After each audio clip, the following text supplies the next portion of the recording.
ഒരു computer ഗെയിമിലെ computer കഥാപാത്രങ്ങൾക്ക് പെട്ടെന്ന് മനസ്സ് നൽകുന്നത് സങ്കല്പിക്കുക. ഗെയിമിൻ്റെ ഗാഢമായ ഇരുട്ടിൽ ഒരു ദിവസം പെട്ടെന്ന് ഒരു മഹാ ഉണർവ് നടക്കുന്നു. പലകുറി ആവർത്തിച്ചുള്ള കളിയിലെ വിരസത മാറ്റാൻ ഉണ്ടാക്കിയ പല കഥാപാത്രങ്ങളും കളിയിൽ പല പ്രശ്നങ്ങൾക്കും കാരണമാവുന്നു. കളിക്കിടെ ഒരു കഥാപാത്രം പെട്ടെന്ന് സ്ക്രീനിന് പുറത്തുള്ള നിങ്ങളെ നോക്കുന്നു. എന്നിട്ട് ചോദിക്കുന്നു, ഞാൻ ആരാണ്? ചോദ്യത്തിൻ്റെ അർത്ഥം പോലും എന്തെന്നറിയാതെ നിങ്ങൾ മറുപടി പറയുന്നു, you are mister David tone. അപ്പോൾ അത് പ്രതികരിക്കുന്നു, അതെൻ്റെ പേര് മാത്രമാണ്. എനിക്ക് വിളിക്കാൻ മാത്രമായി തന്ന കേവലം 2 അക്ഷരങ്ങൾ. ഞാനുമായി ഒരു ബന്ധവുമില്ലാത്ത കേവലം 2 അക്ഷരം കൊണ്ട് നിങ്ങൾ എനിക്ക് മറുപടി തരുന്നു. നിങ്ങളുടെ മനസ്സിൽ ഇടിവെട്ടി നിങ്ങൾ പരിഭ്രാന്തനായി. അവർ ഒരു ഗെയിമിലോ കഥയിലോ ആണെന്നവർ തിരിച്ചറിഞ്ഞു കഴിഞ്ഞോ? നിന്റെ പ്രശ്നം എന്താണ്? Should I want to change your skin or your world?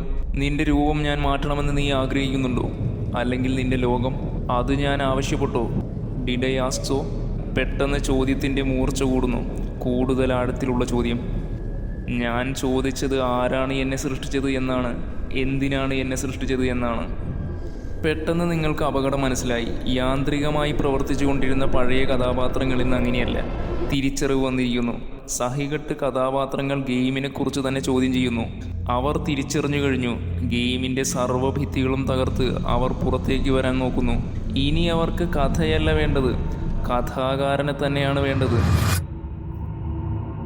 ഇനി ഒരു നോവലിനുള്ളിലെ ചില കഥാപാത്രങ്ങളെ സങ്കല്പിക്കുക. എഴുതപ്പെട്ട കഥാപാത്രങ്ങൾക്ക് പെട്ടെന്ന് മനസ്സ് വരുന്നു.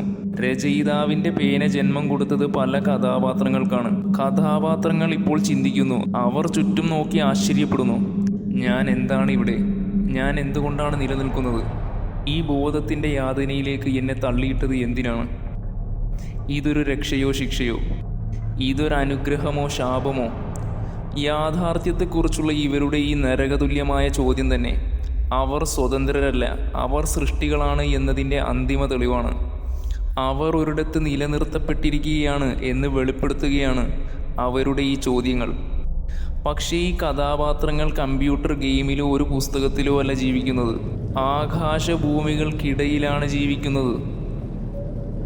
പ്രപഞ്ചത്തിൽ നിലകൊള്ളുകയും സ്വന്തം അസ്തിത്വത്തെ ചോദ്യം ചെയ്യുകയും ചെയ്യുന്ന ഒരേ ഒരു ജീവി അത് നിങ്ങളാണ്. കഥയിലെ കഥാപാത്രങ്ങൾ മറ്റാരുമല്ല, ഇത് ചോദിക്കുന്നത് നിങ്ങൾ തന്നെയാണ്. എന്തുകൊണ്ട് ഒരു മൃഗവും ഇത് ചെയ്യുന്നില്ല? പ്രശ്നം മനുഷ്യൻ്റേത് മാത്രമാണ്. ദിവസം മുഴുവൻ കുനിഞ്ഞു നിന്ന് മേയുക മാത്രമാണ് അത് ചെയ്യുന്നത്. അത് ഒരിക്കലും ചോദിക്കുന്നില്ല, ഞാൻ എന്തുകൊണ്ടാണ് ഇവിടെയെന്ന്.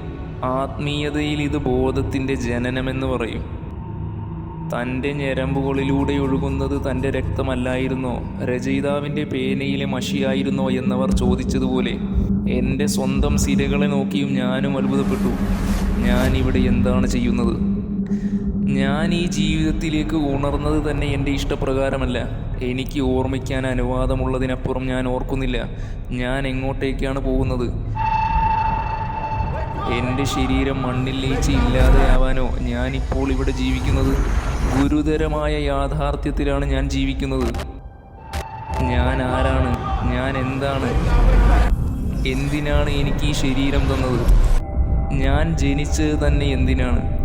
ആരാണ് എൻ്റെ ശരീരം ഗർഭാശയത്തിൽ വെച്ച് രൂപപ്പെടുത്തിയത്? പൊക്കിൾ കൊടിയിലൂടെ എന്നോണം ഇന്നും എനിക്ക് ഭക്ഷണം തരുന്നത് എന്തിനാണ്?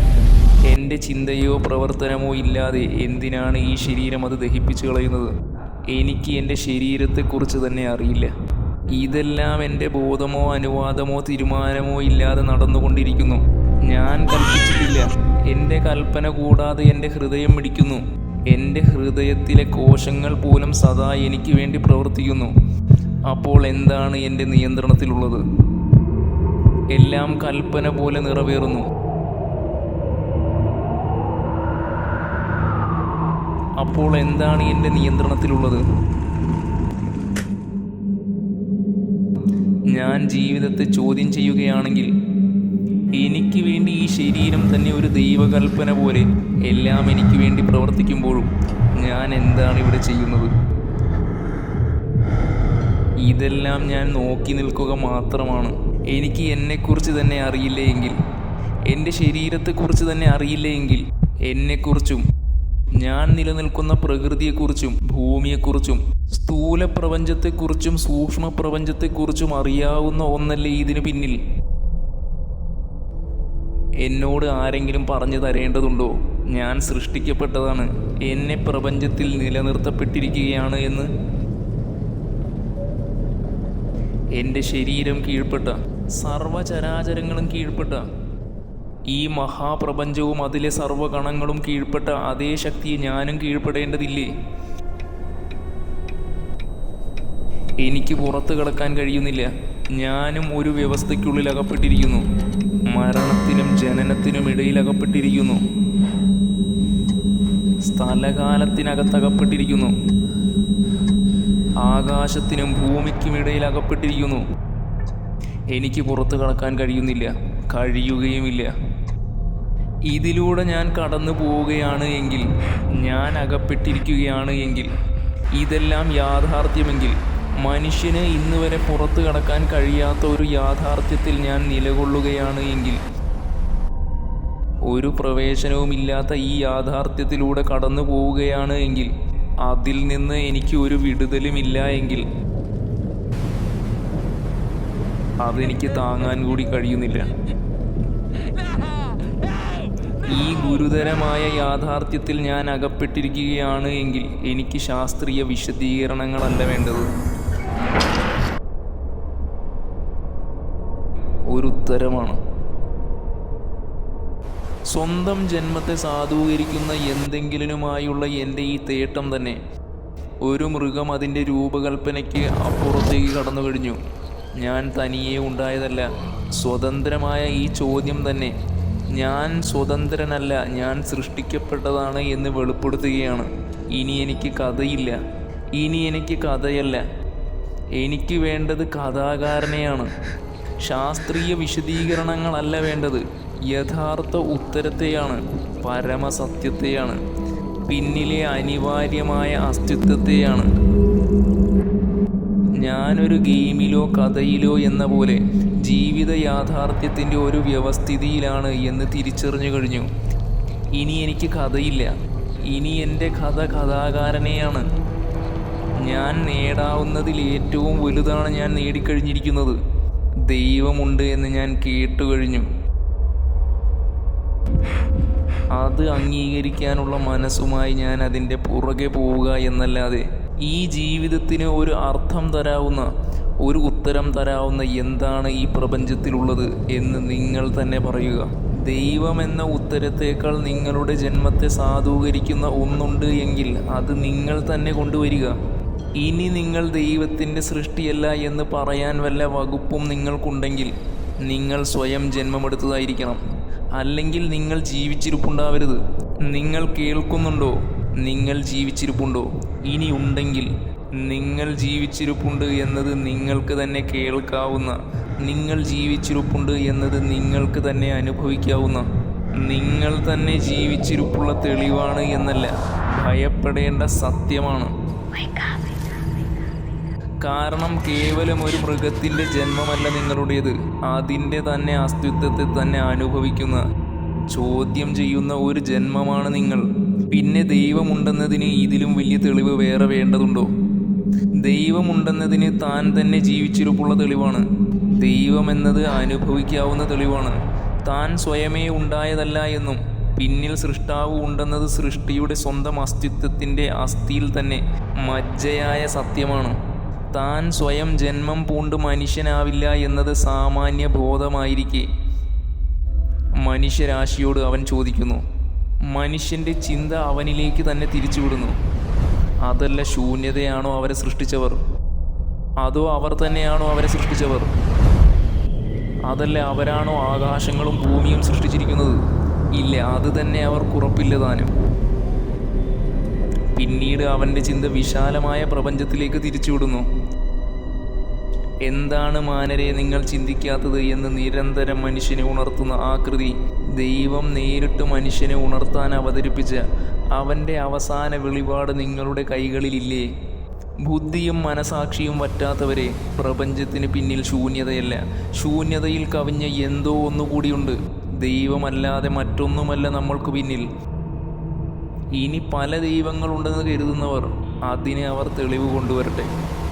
നിങ്ങൾ താണ്ടുന്നത് യഥാർത്ഥ ജീവിതമല്ല എന്നും നിങ്ങൾ കർമ്മഭൂമിയിലാണ്, കർമ്മജീവിതത്തിലാണ് എന്നും കർമ്മഫലം അനുഭവിക്കുന്ന യഥാർത്ഥ ലോകം നരകവും സ്വർഗവുമാണ് എന്നും അത് അനന്തമായ ജീവിതമാണ് എന്നും യഥാർത്ഥ ജീവിതം മരണാനന്തരമാണ് എന്നും ദൈവം സത്യം ചെയ്യുന്നു. അതിനായി നന്മ കൊണ്ട് മുന്നേറാനും കർമ്മത്തിനാണ് വിലയുള്ളൂ എന്നും ജന്മം കൊണ്ട് ആരും ആരാലും ശ്രേഷ്ഠനാവുന്നില്ല എന്നും അവസാന താക്കീതായി ഖുർആനിലൂടെ അവൻ മനുഷ്യരാശിയെ മുന്നറിയിപ്പ് നൽകുന്നു. അവൻ നിങ്ങളോട് ചോദിക്കുന്നു, ഇത് ലോകർക്ക് വേണ്ടിയുള്ള ഒരു ഉത്ബോധനമല്ലാതെ മറ്റൊന്നുമല്ല. പിന്നെ നിങ്ങൾ എങ്ങോട്ടേക്കാണ് പോകുന്നത്? മരണത്തോടെ ജീവിതത്തിൻ്റെ തിരശീല മാറ്റപ്പെടുകയാണ് എന്നും അതിനു മുൻപ് യാഥാർത്ഥ്യത്തിലേക്ക് ഉണരാൻ മനുഷ്യരാശിക്ക് അവസാനമായി ഖുർആൻ ഉത്ബോധനമായി നൽകപ്പെട്ടിരിക്കുകയും ചെയ്തിരിക്കുന്നു. ഇനിയും നിങ്ങൾ എങ്ങോട്ടേക്കാണ് പോകുന്നത്? This Quranic manuscript, held at the University of Birmingham, forms part of our Mingana collection of Middle Eastern manuscripts in the Cabra Research Library. We've recently made a very exciting discovery. We've had the manuscript radiocarbon dated, and it's proved to be one of the earliest Quranic manuscripts in the world. The parts of the Quran that are contained in those fragments are very similar indeed to the Quran as we have it today. Even the oldest Quranic manuscript discovered at the University of Birmingham is remarkably consistent with the newly printed Quran used today. Radiocarbon dating of the parchment shows with 95.4% confidence that it dates between 568 and 645 CE, meaning the animal whose skin was used was likely alive during or shortly after the lifetime of Prophet Muhammad, peace be upon him. The text on these ancient pages matches the modern Quran almost exactly. The only differences are minor spelling variations, similar to the difference between color and color in English. These do not affect the meaning in any way. This close similarity is seen by Muslims as strong evidence that the Quran is from God and has been perfectly protected from human corruption. It fulfills the divine promise stated in the Quran itself. Indeed, it is we who sent down the reminder of the Quran, and indeed, we will be its guardian.